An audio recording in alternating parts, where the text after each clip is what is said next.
Hello everyone, I am Mantish. So welcome to my channel, that is Chemistry Clump. So today we are going to discuss about a topic called IIT JAM. We are going to talk about the IIT JAM. So first of all, what is IIT JAM? We are going to discuss about what is IIT JAM. ಏನು I I T JAM ಅಂದ್ರೆ ಏನು?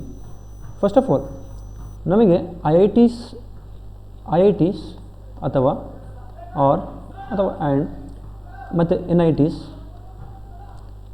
ಒಳಗಡೆ ಸೇರ್ಕೊಳ್ಳಿಕ್ಕೆ we have a different ways. Like in P U C ಮುಗಿಸ್ಕೊಂಡ್ಮೇಲೆ ಏನು ಮಾಡ್ತೀವಿ ನಾವು ಡೈರೆಕ್ಟಾಗಿ like J E mains exam ಬರಿತೀವಿ. ಜೆ ಇ ಮೇನ್ಸ್ ಎಕ್ಸಾಮ್ ಬರ್ಕೊಂಡು if we clear J E mains then we are going to attend J E advance. ಅವಾಗ ಏನು ಮಾಡ್ತೀವಿ, ಐ ಐ ಟಿಸ್ ಒಳಗಡೆ ನಾವು ಇಂಜಿನಿಯರಿಂಗ್ ಮಾಡಲಿಕ್ಕೆ ಚಾನ್ಸಸ್ ಸಿಗ್ತಾವೆ. I I ಟಿಸ್ N I Ts ಒಳಗಡೆ ಮಾಡ್ತೀವಿ ಅಂದರೆ ಇಂಜಿನಿಯರಿಂಗ್ ಮಾಡಲಿಕ್ಕೆ ಚಾನ್ಸಸ್ ಸಿಗ್ತಾವೆ. ಸೊ ಪಿ ಯು ಸಿ ಆದಮೇಲೆ ಅಷ್ಟೇನಾ, ಸಪೋಸ್ ಪಿ ಯು ಸಿ ಆದಮೇಲೆ ಅಷ್ಟೇ ಐ ಐ ಟಿ ಹೋಗ್ಲಿಕ್ಕೆ ಚಾನ್ಸ್ ಇರೋದು, ಲೈಕ್ ಎನ್ ಐ ಟಿಸ್ ಹೋಗ್ಲಿಕ್ಕೆ ಚಾನ್ಸ್ ಇರೋದು, like any other way to go to enter in to I I Ts and to pursue any degree in I I Ts. there is a other chance of getting into IITs, that exam is called as IIT JAM.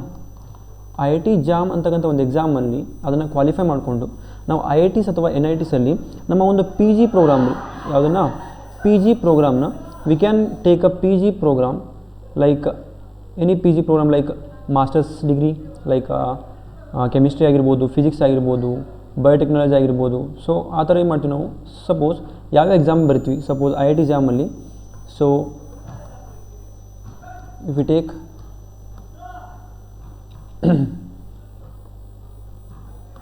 one minute, okay, if we take I I T ಜಾಮಲ್ಲಿ ತೊಗೊಂಡಾಗ ಯಾವ್ಯಾವ exams ಬರಿತೀವಿ ಅಂತಂದರೆ, like chemistry ಫೀಲ್ಡಲ್ಲಿ ತೊಗೋಬೋದು. Chemistry field ತೊಗೊಂಡ್ರಿ, next ಬಂದುಬಿಟ್ಟು ಫಿಸಿಕ್ಸಲ್ಲಿ ಮಾಡ್ಕೋಬೋದು, ಲೈಕ್ ನೆಕ್ಸ್ಟ್ ಬಯೋಟೆಕ್ನಾಲಜಿ ಮಾಡ್ಕೋಬೋದು ರೀ, biotech, then mathematics. Like in science field ಅಂತ ಬಂತಂದರೆ ಏನು ಮಾಡ್ತೀವಿ, mainly chemistry, physics, biotechnology and mathematics ಏನು ಮಾಡ್ತೀವಿ I I T JAM conduct ಮಾಡ್ತಾರೆ. There is other parts also, sociology ಆಗಿರ್ಬೋದು, ಎಕನಾಮಿಕ್ಸ್ ಆಗಿರ್ಬೋದು, ಸೊ ನಾಟ್ ಸೋಷಿಯಾಲಜಿ, ಎಕನಾಮಿಕ್ಸ್ ಆಗಿರ್ಬೋದು, ಜಿಯೋಲಜಿ ಆಗಿರ್ಬೋದು, ಈ ಥರ ಏನು ಮಾಡ್ತೀವಿ ಐ ಐ ಟಿ ಜಾಮಲ್ಲಿ ಏನು ಮಾಡ್ತೀವಿ ನಾವು ಬರಿತಾ ಹೋಗ್ತೀವಿ. So before going to this complete details, so first of all I I T JAM ಮುಖಾಂತರ ಏನು ಮಾಡೋದು ನಾವು ಕ್ಲಿಯರಾಗಿ ಗೊತ್ತಾಯ್ತು ಏನಂದರೆ, it is a joint admission test for masters. ಅಂದರೆ we can clear the exam and we can admit to the IITs, like centrally funded institutes, and we can admit into these institutes and we can pursue our master's degree in this particular IITs and NITs. So while coming to the topic, so ಏನಪ್ಪ ಅಂದರೆ paper pattern ಏನು first ಬರೋ question ಏನು ಬರ್ತದೆ ರೀ, what is a paper pattern ಏನಾಗಿರ್ಬೋದು ಹಂಗಾರೆ ಈ ಒಂದು ಐ ಐ ಟಿಸ್ ಒಳಗಡೆ ಪೇಪರ್ ಪ್ಯಾಟರ್ನ್ ಏನು. ಸೊ ಪೇಪರ್ ಪ್ಯಾಟರ್ನ್ ಬಂದುಬಿಟ್ಟು like with respect to chemistry ಮಾತಾಡ್ತೀನಿ. With respect to chemistry I am going to talk. So with respect to chemistry ಮಾತಾಡ್ತಿರ್ಬೇಕಾದ್ರೆ, so first of all I will get that there are 3 sections. ನಮಗೇನು ಮಾಡ್ತಾವೆ ಅಂದರೆ 3 sections ಕಾಣ್ತವೆ. We are getting a 3 sections. First section is that section A and section B ತೊಗೊಳ್ರಿ, section B and then section C. 3 sections ಇರ್ತಾವೆ. So totally this I I T JAM paper will be like 100 marks exam ಬರ್ತೀವಿ ನಾವು. 100 marks exam ಬರ್ತೀವಿ. ಈ 100 ಮಾರ್ಕ್ಸಲ್ಲಿ ಏನು ಮಾಡ್ತಾರೆ, ಪೇಪರ್ನ 3 types ಆಗಿ ಮಾಡ್ತಾರೆ, ಸ್ಪ್ಲಿಟ್ ಮಾಡ್ತಾರೆ, like section A, section B, section C. So what it contains ಅಂತಂದು ಹೇಳ್ಬೇಕಾದ್ರೆ, ಸಪೋಸ್ ಫಾರ್ ಎಕ್ಸಾಂಪಲ್ ಡೀಟೇಲಾಗಿ ನೋಡ್ಕೊಂಡು ತೊಗೊಂಬ. ಲೈಕ್ ಸೆಕ್ಷನ್ ಎ ತೊಗೊಂಡಾಗ it is an M C Q type questions. M C Q ಅಂದ್ರೆ ಗೊತ್ತಿರಬೇಕು ನಿಮ್ಗೆ ಆಲ್ರೆಡಿ, ಮಲ್ಟಿಪಲ್ ಚಾಯ್ಸ್ ಕ್ವಶನ್ಸ್ ಅಂತ ತಿಳ್ಕೊಳ್ತೀವಿ. Okay, multiple choice questions and this main consist of 50 marks ಏನು ಮಾಡ್ತಾವೆ, ಕನ್ಸಿಡರ್ ಮಾಡಿರ್ತವೆ. ಅದರಲ್ಲಿ ಫಸ್ಟ್ ಮೇನಲ್ಲಿ ನೋಡಿದಾಗ ಲೈಕ್ 1 into 10 ಕ್ವಶನ್ಸ್ ಬರ್ತಾವೆ ರೀ, 10 marks. Like each question carry 1 mark, each question carry ಮಾಡ್ತಾವೆ 1 ಮಾರ್ಕ್ಸ್ ಇರ್ತಾವೆ. ಲೈಕ್ ನೆಕ್ಸ್ಟ್ ಸೆಕೆಂಡ್ ಮೇನ್, ಅದರಲ್ಲಿ ಸೆಕ್ಷನ್ ಎಯಲ್ಲಿ ಸೆಕೆಂಡ್ ಮೇನ್ ಬಂದುಬಿಟ್ಟು 2 marks, 10 questions, like 20 questions, 40 marks ಇರ್ತಾವೆ. 2 ಮಾರ್ಕ್ ಈಚ್ ಬರ್ತವೆ. ಲೈಕ್ ಟೋಟಲ್ ಎಷ್ಟಾಯಿತು ಓವರಾಲ್ ಎಷ್ಟಾಯ್ತಪ್ಪ ಅಂದರೆ 50 ಮಾರ್ಕ್ಸ್ ಆಯಿತು. ಈ ಎಮ್ ಸಿ ಕ್ಯೂ ಪಾರ್ಟಲ್ಲಿ ಬಂದಾಗ ರೀ ಏನಪ್ಪ ಅಂತಂದರೆ, here V are getting a negative marking. There is a negative marking ಕೂಡ ಇರ್ತಾವ್ರಿ. ಹೆಂಗಾರೆ ನೆಗೆಟಿವ್ ಮಾರ್ಕಿಂಗ್ ಅಂದರೆ ಸಪೋಸ್ ಫಾರ್ ಸೆಕ್ಷನ್ ಎ ನೋಡಬೇಕಾದ್ರೆ ನೆಗೆಟಿವ್ ಮಾರ್ಕಿಂಗ್ ಎಷ್ಟಿರ್ತಾವಪ್ಪ ಅಂದರೆ ಲೈಕ್ 1/3 ನೆಗೆಟಿವ್ ಮಾರ್ಕ್ ಇರ್ತಾವೆ. 1/3 ವಾಟ್ ಡಸ್ ಇಟ್ ಇಂಡಿಕೇಟ್ಸ್? 1/3 ಏನಪ್ಪ ಅಂತಂದರೆ it will indicate that if you made a wrong 3 questions wrong ಮಾಡಿದ್ರಿ ಅಂತಂದರೆ 3 ಕ್ವಶನ್ಸ್ ಏನೋ ರಾಂಗ್ ಮಾಡಿದ್ರೆ you will deducted 1 mark. 1 mark ಏನು ಮಾಡ್ತಂದರೆ ನಿಮ್ಮ ಸ್ಕೋರ್ ಮಾಡ್ತಂಥ ಮಾರ್ಕ್ಸ್ ಏನು ಮಾಡ್ತಾ 1 ಮಾರ್ಕ್ ಡಿಡಕ್ಟ್ ಆಗ್ತದೆ. ಲೈಕ್ ಈ ಒಂದು ಸೆಕ್ಷನಲ್ಲಿ ಸೆಕ್ಷನ್ ಎ ಅಲ್ಲಿ ಮಾಡ್ಕೊಂಡ್ರೆ we have to be very careful. This section we have to be very careful because there is a negative marking. For first main there is a 1/3 negative marking. 3 questions ಏನೋ wrong ಮಾಡಿದ್ರೆ 1 mark deduct ಆಗ್ತದೆ ನೀವು ತೊಗೊಂಡಂಥ ಸ್ಕೋರಲ್ಲಿ. Like second ಮೇನಿಗೆ ಬರೋದಾದರೆ it is like a 2/3 2/3 deduct ಆಗ್ತದೆ. 2/3 ಅಂತಂದರೆ like if you made a 3 questions wrong then you will lose 2 marks from your complete marks. ಎಷ್ಟು marks ನೋಡಿರ್ತಾರೆ ಅಲ್ಲಿ ಮಾಡ್ತಾರೆ 2 ಮಾರ್ಕ್ಸ್ ಏನು ಮಾಡ್ತಾರೆ ಡಿಡಕ್ಟ್ ಮಾಡ್ತಾ ಹೋಗ್ತಾರೆ. This is about a section A. Like all multiple choice questions ಇರ್ತಾವೆ, 4 ಚಾಯ್ಸ್ ಕೊಡ್ತಾರೆ, 4 ಚಾಯ್ಸ್ ಏನು ಮಾಡಬೇಕು ಎಕ್ಸಾಕ್ಟ್ ಆನ್ಸರ್ನ ಚೂಸ್ ಮಾಡಬೇಕು. So next coming to section B ಬರೋದಾದರೆ ಸೆಕ್ಷನ್ ಬಿ ತೊಗೊಳ್ಳೋಣ. ಸೊ ಸೆಕ್ಷನ್ ಬಿ ಅಲ್ಲಿ ನೋಡೋದಾದರೆ this section B somewhat interesting. Like MSQ questions ಇರುತ್ತೆ. MSQ ಕ್ವಶನ್ಸ್ ಅಂದರೆ ಏನು? Like first multiple select questions ಅಂತ ಕರಿತೀವಿ. What does it mean? What does indicate? Multiple select questions ಅಂದರೆ ಏನಂಗಾರೆ ಮಲ್ಟಿಪಲ್ ಸೆಲೆಕ್ಟ್ ಕ್ವಶನ್ಸ್ ಅಂತಂದರೆ ಲೈಕ್ ಫಾರ್ ಎಕ್ಸಾಂಪಲ್ ಒಂದು question ಕೊಟ್ಟಿದ್ದಾನೆ, ಯಾವುದೋ ಒಂದು ಕ್ವಶನ್ ಕೊಟ್ಟಿದ್ದಾನೆ, ಆ ಕ್ವಶನಿಗೆ 4 ಆಪ್ಷನ್ ಕೊಟ್ಟಿದ್ದಾನೆ, A B C D. So ಈ 4 ಆಪ್ಷನಲ್ಲಿ ಈಗ ಈ ಒಂದು 4 ಆಪ್ಷನಲ್ಲಿ ಸಪೋಸ್ ಫಾರ್ ಎಕ್ಸಾಂಪಲ್ MCQ ನೋಡಿದಾಗ ಏನಾಗ್ತದೆ ಅಂದರೆ 4 ಆಪ್ಷನ್ಸಲ್ಲಿ ಒಂದು ಕರೆಕ್ಟ್ ಆಗ್ತಿತ್ತು. ಬಟ್ ಇಲ್ಲಿ ಏನು ಮಾಡ್ತಂದರೆ ಲೈಕ್ ಸೆಕ್ಷನ್ ಬಿ ನೋಡಿದಾಗ MSQ ಅಲ್ಲಿ ಏನು ಮಾಡ್ತಾರೆ ಫಸ್ಟ್ ಆಪ್ಷನ್ ಕರೆಕ್ಟ್ ಇರ್ಬೋದು, ಸೆಕೆಂಡ್ ಆಪ್ಷನ್ ಕರೆಕ್ಟ್ ಇರ್ಬೋದು, ಥರ್ಡ್ ಆಪ್ಷನ್ ಕರೆಕ್ಟ್ ಇರ್ಬೋದು, ಫೋರ್ತ್ ಆಪ್ಷನ್ ಕರೆಕ್ಟ್ ಇರ್ಬೋದು. Like all will be correct or 1 will be correct or 2 will be correct or 3 will be correct. ಅಂದರೆ we have to get every correct answer, every correct choice. ಎಲ್ಲ ಒಂದು correct ಇರ್ತಂಥ ಎಲ್ಲ choice ನಿಮ್ಗೆ ನಾವು choose ಮಾಡ್ಕೋಬೇಕು. ಹಂಗಿದ್ದ ಮಾತ್ರ ಏನು ಮಾಡ್ತಂದರೆ you will get a 2 mark. This main carries 2 into 10 questions ಇರ್ತಾವೆ ರೀ. ಲೈಕ್ 20 ಮಾರ್ಕ್ಸ್ ಕ್ಯಾರಿ ಮಾಡ್ತದೆ. 20 ಮಾರ್ಕ್ಸ್ ಏನು ಮಾಡ್ತದೆ ಕ್ಯಾರಿ ಮಾಡ್ತದೆ. Like you have to choose the correct options, multiple correct answers ಏನು ಮಾಡ್ಕೊಂಡ್ರೆ ಚೂಸ್ ಮಾಡಬೇಕು. There is no partial marking. Partial marking ಇರೋದಿಲ್ಲ ರೀ. ಪಾರ್ಷಿಯಲ್ ಮಾರ್ಕಿಂಗ್ ಅಂದ್ರೆ ಏನು?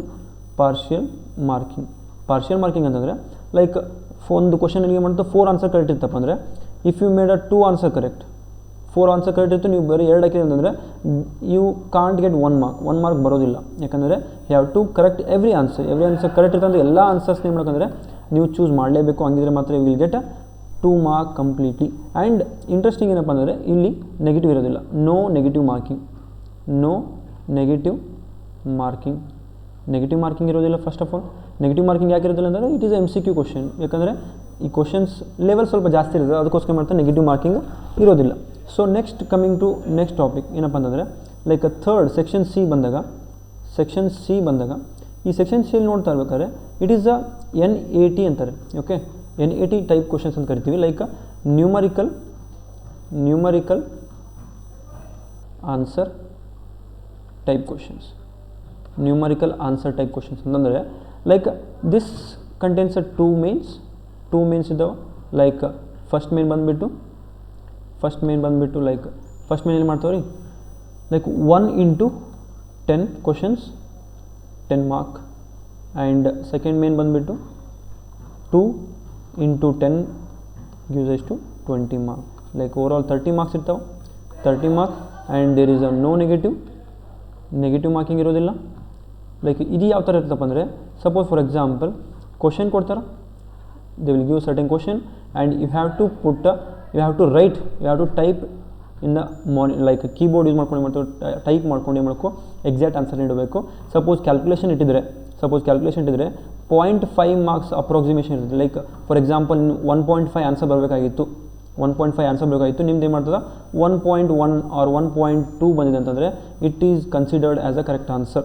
Like you will get 1 mark R 2 mark with respect to which main it is. ಯಾವ main ಅಂತಂದು ಏನು ಮಾಡ್ತಾರೆ ಡಿಸೈಡ್ ಮಾಡಿ ಏನು ಮಾಡ್ತಾರೆ ನಿಮಗೆ ಮಾರ್ಕ್ ಕೊಡ್ತಾರೆ. ಲೈಕ್ 0.5 ಅಪ್ರಾಕ್ಸಿಮೇಷನ್ ಹಿಡಿತದೆ ಅಂದರೆ ನಿಮ್ಮ ವ್ಯಾಲ್ಯೂಸ್ 0.5 ವೇರಿ ಆದರೆ ಇಟ್ ಈಸ್ ಓಕೆ ಅಂತಂದು ಹೇಳ್ಬೋದು. Okay, this is all about the paper pattern ಯಾವ ಇರ್ತದೆ ಅಂದರೆ ಈ ಥರ ಏನು ಮಾಡ್ತಾರೆ, ಪೇಪರ್ ಪ್ಯಾಟರ್ನ್ ಇರ್ತದೆ. So next coming to the topic, like ಏನಪ್ಪ ಅಂತಂದರೆ how many I I Ts and NITs will accept JAM score. ಈ ಒಂದು ಸ್ಕೋರ್ನ ಎಷ್ಟು ಮಂದಿ ಅಕ್ಸೆಪ್ಟ್ ಮಾಡ್ತಾರೆ? Like there are 23 IIT colleges in all over India. 23 colleges ಏನು ಮಾಡ್ತಾವೆ, IIT ಕಾಲೇಜಸಲ್ಲಿ ಮಾಡ್ತಾವೆ, ಆಲ್ ಓವರ್ ಇಂಡಿಯಾದಲ್ಲಿ ಪ್ರೆಸೆಂಟ್ ಅದಾವೆ. ನೆಕ್ಸ್ಟ್ NIT ಕಾಲೇಜ್ ಬಂದಾಗ ಏನು ಮಾಡ್ತಾರೆ, ದೇರ್ ಆರ್ ಅರೌಂಡ್ 32 ಕಾಲೇಜಸ್ ಏನು ಮಾಡ್ತಾರೆ here in all over India ಮಾಡ್ತಾರೆ. ಈ ಒಂದು ಜಾಮ್ ಸ್ಕೋರ್ನ ಅಪ್ಲೈ ಮಾಡ್ಕೊತಾವೆ, ಲೈಕ್ ಈ ಒಂದು ಜಾಮ್ ಸ್ಕೋರ್ನ ಏನು ಮಾಡ್ತಾರೆ, ಅಕ್ಸೆಪ್ಟ್ ಮಾಡ್ಕೊತಾವೆ. ಲೈಕ್ ಅರೌಂಡ್ ಎಲ್ಲ ಸೇರಿಕೊಂಡು IITಸಿಂದ ಇಫ್ ಯು ಗಾಟ್ 1000 ರ್ಯಾಂಕ್ ಒಳಗಡೆ ತೊಗೊಂಡಾಗ ನೀವು you are the safest to get admitted in IIT ಒಳಗಡೆ ನೀವು ಅಡ್ಮಿಷನ್ ತೊಗೋಬೋದು ಅಂತೇಳಿ ಕನ್ಫರ್ಮ್ ಆಗುತ್ತೆ. ರ್ಯಾಂಕ್ 1000 ಇತ್ತಪ್ಪ ಅಂದರೆ if you get rank 1000 or if you this is for general category ಆಗಿರ್ಬೋದು ಅಥವಾ OBC ಆಗಿರ್ಬೋದು. ಲೈಕ್ SC ಅಂತ ಬಂತಪ್ಪ ಅಂದರೆ SC ST ಕ್ಯಾಟಗರಿ ಬಂತಪ್ಪ ಅಂದರೆ you can take around 200 ranking relaxation ಆಗ್ತಾರೆ. ಲೈಕ್ 1200 ರ್ಯಾಂಕಿಂಗ್ವರೆಗೂ ನಿಮಗೆ ಮಾಡ್ತಾರೆ, ಕನ್ಸಿಡರ್ ಮಾಡ್ತಾರೆ. So next in this NITs you can get like around general ಆಗಿರ್ಬೋದು, OBC ಆಗಿರ್ಬೋದು. OBCಗೆ ಏನು ಮಾಡ್ತಂದರೆ ಲೈಕ್ 1500ವರೆಗೂ ಎಕ್ಸ್ಪೆಕ್ಟೇಷನ್ ಮಾಡ್ಕೋಬೋದು. 1500ವರೆಗೂ ರ್ಯಾಂಕಿಂಗ್ ಇತ್ತಪ್ಪ NITs ಒಳಗಡೆ you can get a chance for getting seat. And if you are in SC category you can below up to 2000ವರೆಗೂ ಏನು ಮಾಡ್ತೀವಿ, ಇಲ್ಲಿವರೆಗೂ ರ್ಯಾಂಕ್ ಸಿಗ್ತಿದ್ದಾವೆ, ಲೈಕ್ ಅಡ್ಮಿಷನ್ ಸಿಗ್ತಿದ್ದಾವೆ. So this is all about how many rank you have to score, how much rank you have to score to get admitted in IITs and NITs colleges. So next, what is a cutoff in this is very important, very interesting and very important. ಇದು ಬೇಕು ಏನಪ್ಪ ಅಂದರೆ cut off news slider start ಮಾಡ್ಬಿಡ್ತೀನಿ. So cut off ಬಂದುಬಿಟ್ಟು what is cut off ಬಂದರೆ like every year we are going to survey ಮಾಡಿದಾಗ ಏನು ಮಾಡ್ತಾರೆ, cut off like we can divide into general category, OBC category and like SC ST category. Like 3 category ಮೇಲೆ depend ಆಗಿ ಮಾಡ್ತಾರೆ, ನಿಮ್ಮ ಒಂದು cut ಆಫ್ನ ರಿಲೀಸ್ ಮಾಡ್ತಾನೆ ರೀ. ಜನರಲ್ ಕ್ಯಾಟಗರಿಗೆ almost all it is never crossed 30 mark ಯಾವತ್ತೂ ಕಟ್ ಆಫ್ ದಾಟಿಲ್ಲ. ಲೈಕ್ OBCಗೆ ಆದರೂ ಕೂಡ ಸರಿ ಏನು ಮಾಡ್ತಾರೆ, almost similar 30 mark cut off ಯಾವತ್ತು ದಾಟಿಲ್ಲ. ಲೈಕ್ SC STಗೆ 25 ಮಾರ್ಕ್ ಯಾವತ್ತು ದಾಟಿಲ್ಲ. 25 marks is a maximum. Like if you get under these marks you will qualify ಆಗ್ತೀರಿ. But qualifying is not equal to getting seat in IITs and NITs. You have to get a good score to pursue your master's degree in like NITs and IITs. So this is about what is cutoff, and this is all about today videos. So ಏನಪ್ಪ ಅಂತಂದರೆ ಇದಿಷ್ಟು paper pattern ಆಗಿರ್ಬೋದು, like IIT jam ಅಂದರೆ ಏನಂತಂದಾಗಿರ್ಬೋದು, next ಎಷ್ಟು NIT college ಅದಾವೆ, ಎಷ್ಟು IIT college ಅದಾವೆ, what is a cut off the every colleges ಅಂತೇಳಿ. This is all about today's session. Thank you for watching, and I hope you got some good news, good information by this video. If you got any good information, then share and subscribe and like the video, and thank you.